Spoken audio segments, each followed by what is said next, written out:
learning to live without constant worry. I know how your mind works.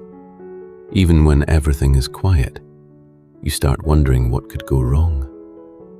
You think about tomorrow, then next week, then next month. You replay yesterday and worry about what might happen next. Sometimes you aren't even living the moment you're in because your mind is already somewhere else. Child, I'm teaching you to come back. Come back to today. Come back to this moment. Come back to my presence. You don't have to solve tomorrow before tomorrow arrives. You don't have to carry problems that haven't happened. You don't have to rehearse every possible disaster just to feel prepared. Fear tells you that constant worrying will protect you. But worry doesn't protect your future. It steals your present. And I want to give your present back to you. I know you've been through enough to make you cautious. You've seen plans change. You've watched people leave.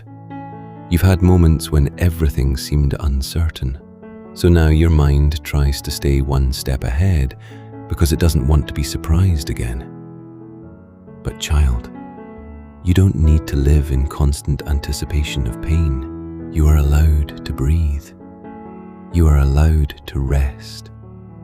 You are allowed to enjoy a good moment without immediately wondering when it will end. I'm teaching your heart that peace is not something you have to earn. You don't have to fix everything before you can rest. You don't have to understand everything before you can trust. You don't have to know the ending to have peace in the middle. When the thought comes, what if something goes wrong? Pause, breathe, and remember, what if God is already making a way? When your mind says, I don't know what will happen, answer, I don't have to know everything.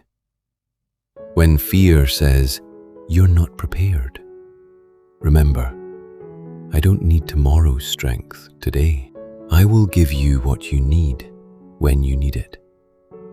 Child, I'm teaching you to stop living 10 steps ahead. You don't need to experience tomorrow's pain today. You don't need to carry tomorrow's responsibilities today. Today has enough grace for today. Some of the things you are worried about will never happen. And some of the things that do happen, you will discover you're strong enough to handle. You have survived difficult days before. You will not suddenly lose the ability to face life. And most importantly, you will not face it alone. Look at how you're changing. You don't panic as quickly as you once did. You don't need an answer immediately. You're learning to pause. You're learning to pray. You're learning that not every uncertainty requires a reaction. That's growth. That's peace beginning to take root, child. One day you'll wake up and notice your first thought isn't fear. You'll sit quietly, and your mind won't immediately search for a problem. You'll enjoy something beautiful without worrying about how long it will last. You'll go to sleep without trying to solve the entire future. And you'll realize your heart has finally learned how to rest. God says that day is coming. So don't become discouraged when worry returns. Healing isn't always perfectly straight. When worry comes, bring it to me. Don't build a home inside the thought. Let it pass. You don't have to follow every fearful thought your mind creates. You can choose peace. Again and again and again. You're learning to trust without knowing everything.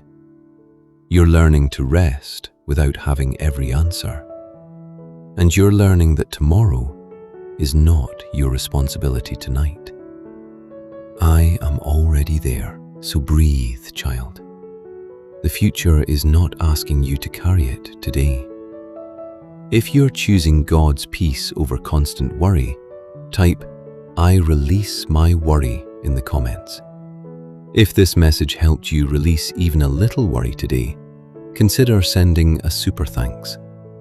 Your support helps us continue creating faith-filled messages for people who are tired of overthinking and carrying tomorrow before it arrives. Thank you for helping us share peace and hope with more hearts.